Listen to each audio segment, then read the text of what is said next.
di dunia wal akhirah wa ala alihi wa sahbihi wa man walah.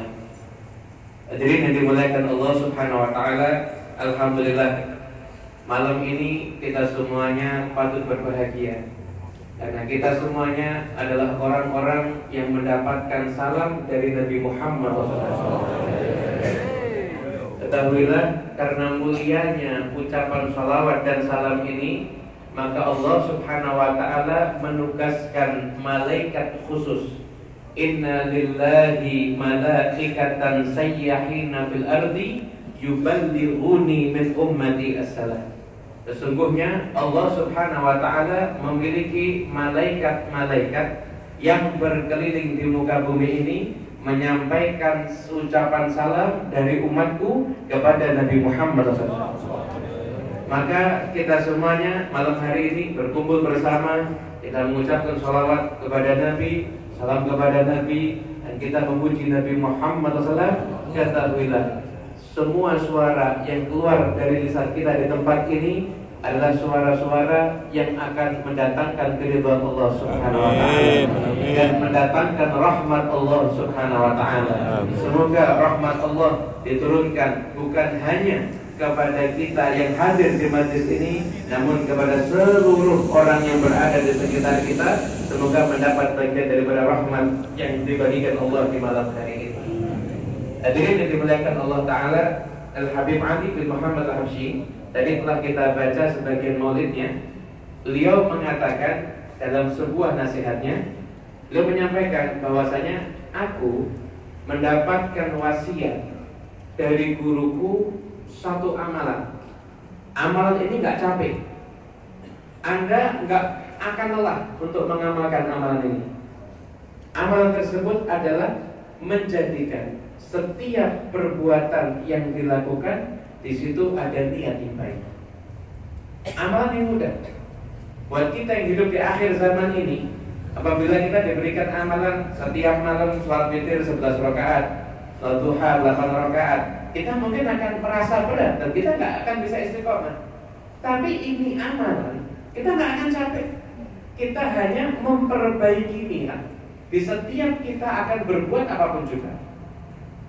Niat itu penting. Niat itu asasul amal. Niat itu fondasinya amal. Karena niat, maka amal itu punya nilai. Sedangkan amal yang tanpa niat, maka amal itu nggak akan ada nilainya.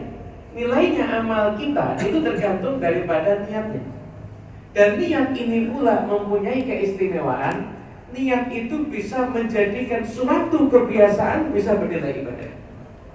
Faman nawa bi aklihil quwa li ta'atillahi lahu ma qad nawa. Barang siapa yang makan ini, enak makan itu. Suatu hal yang bukan melelahkan. Gak harus dipaksa kita untuk makan ini. Tapi kalau kita makan, niatnya kita adalah agar kita punya kekuatan dari makan kita untuk taat kepada Allah Ta'ala, maka makan kita itu bernilai taat kepada Allah Subhanahu wa ta'ala. Karena lil wasail hukmul maqasid. Perantara dan tujuan itu hukumnya sama. Ketika kita makan tujuannya agar kita bisa kuat beribadah kepada Allah Ta'ala, maka makan kita, setiap sendokannya, setiap kunyahannya itu bernilai ibadah dari Allah Ta'ala dan kita mendapatkan pahala dalam makan kita. Setiap tidur kita, jika kita niatkan dengan tidur ini agar kita besok bisa bangun untuk beribadah kepada Allah Ta'ala, setiap nafas dalam tidur kita bernilai ibadah dan akan mendapatkan pahala dari Allah Subhanahu wa ta'ala. Pakaian yang kita pakai, jika kita pasang niat-niat yang bagus, maka selama pakaian ini melekat, kita mendapatkan keutamaan orang yang ibadah dan kita mendapatkan pahala dari Allah Subhanahu wa ta'ala. Jadi Habib Ali sudah menasihatkan, guruku mewasiatkan, ini amal enteng, kamu perbaiki niat di setiap amal yang kamu lakukan. Karena beliau ketahuilah, niat itu akan menjadikan kita ini sukses dalam hubungan kita kepada Allah Ta'ala. Kenapa? Karena niat itu tadi menjadikan amal yang kebiasaan adat menjadi ibadah. Tapi kalau amal buruk dengan niat bagus gak mungkin bisa jadi bagus. Makanya niat itu akhirnya menjadikan kita akhirnya meninggalkan perbuatan yang buruk Dan kita menjadikan perbuatan kita yang baik menjadi semakin baik karena niatnya semakin banyak. Dan kebiasaan-kebiasaan kita sehari-hari yang bernilai mubah, sebenarnya nggak ada nilai pahala, menjadi berpahala. Kenapa? Semua rahasianya ada pada niat. Habib Ali memegang wasiat ini. Beliau dalam hidupnya puncak cita-cita tertingginya adalah Allah dan Rasulullah SAW. Wa antuballighana min syarafil qurbi ilaika wa ila hadzal habibi ghayata amalina. Puncak harapanku yang tertinggi adalah aku dekat denganmu ya Allah dan dekat dengan kekasihmu Rasulullah SAW. Sehingga karena pondasi awal beliau itu sudah keikhlasan, maka semua yang dilakukan sama Habib Ali menjadi suatu hal yang luar biasa. Maulid Simtud Durar ini, maulid ini ditulis oleh Habib Ali. Habib Ali sudah mengatakan ini maulid akan tersebar kemana-mana. Dan ini maulid pasti akan menjadikan orang itu punya hubungan istimewa dengan Allah dan akan bisa mencintai Nabi Muhammad SAW.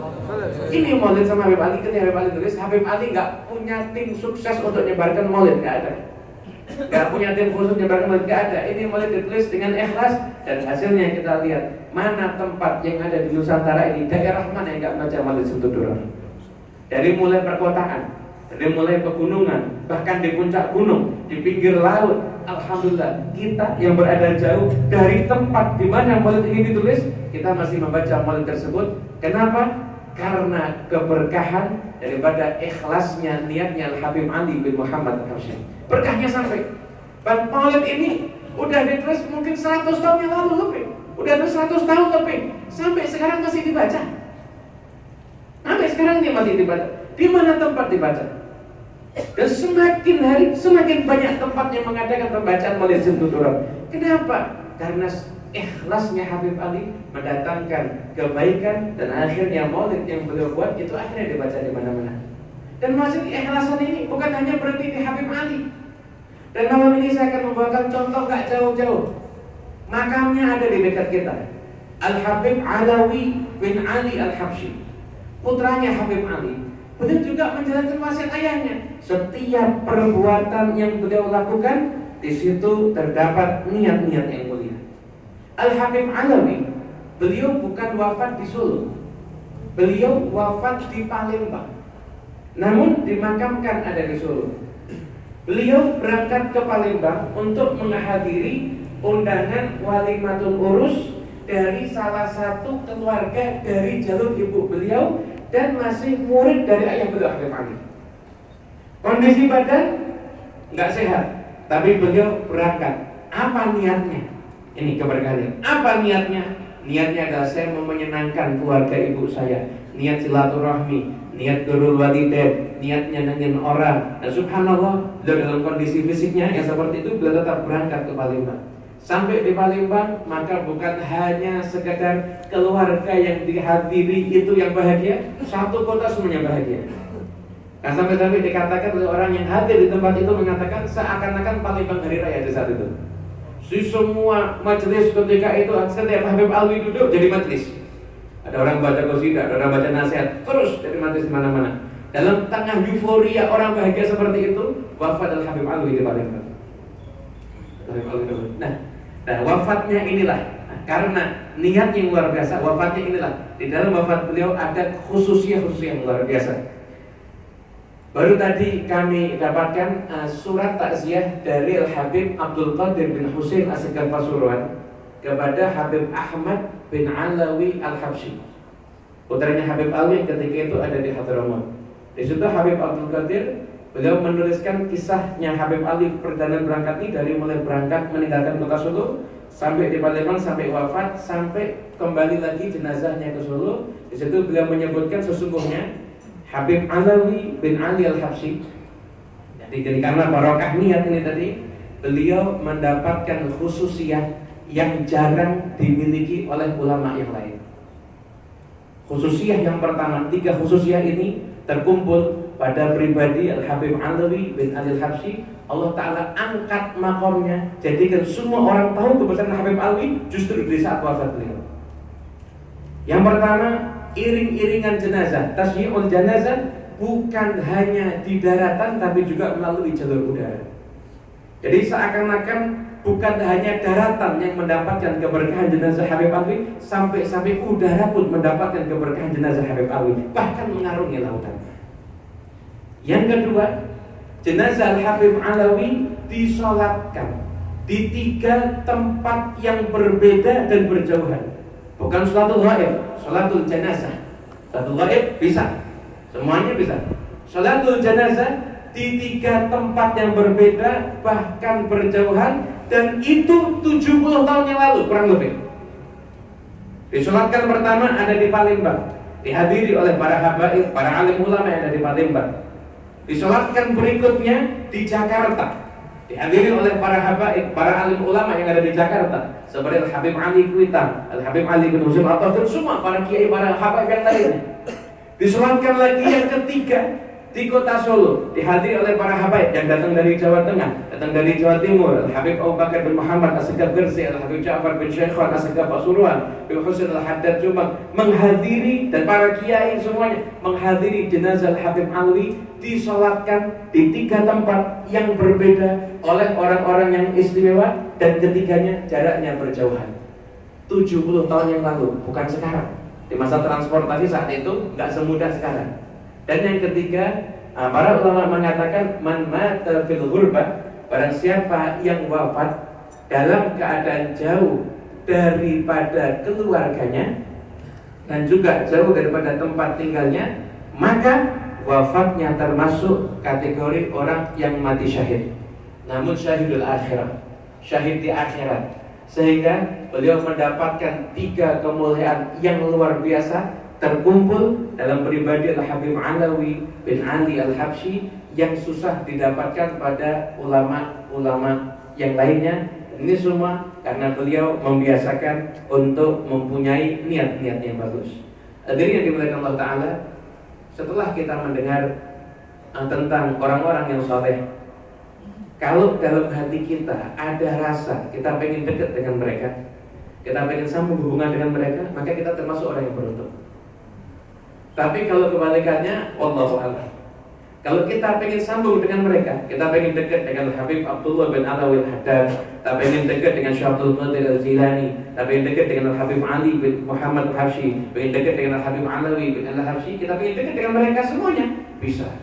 Habib Ali memberikan nasihat, ya raghib fi wasli sadatik safir lak min ardi adatik waslih qasdak wa niyatik wattakfir min ashrafis zadi. Wahai orang yang pengen punya hubungan dengan orang-orang yang istimewa, yang pertama, tinggalkan kebiasaanmu.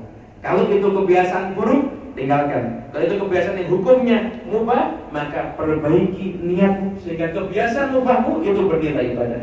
Yang kedua, dalam setiap keadaan perbaiki tujuan dan niatmu. Dan setelah itu, yang berikutnya adalah perbanyaklah engkau mengumpulkan bekal min asyrafiz zadi, bekal-bekal yang termulia. Apa bekal yang termulia? Bekal yang termulia adalah salat kita, sedekah kita, puasa kita, dan jangan lupa bekal yang termulia yang kita miliki di antaranya adalah kecintaan kita kepada baginda Nabi besar Muhammad SAW dan kecintaan kita kepada para aulia kekasih Allah. Itu adalah salah satu bekal yang paling istimewa yang bisa kita jadikan andalan untuk kita semuanya bisa wasli sadatik, bisa bersambung dengan aulia Allah wassalihin. Semoga Allah Ta'ala jadikan kita semuanya orang yang bersambung dengan mereka dan aulia Allah wassalihin. Memudahkan bagi kita semuanya untuk menata niat kita, menata hati kita, sehingga kita semuanya insya Allah menjadi orang-orang yang punya niat-niat yang tulus, dan kita insya Allah selalu didekatkan dengan orang-orang yang saleh. Rabbi farfa'na bi barakatihim wa dinal husna bi hurmatihim wa amitna fi barakatihim wa mu'afadin minal fitani wa lakum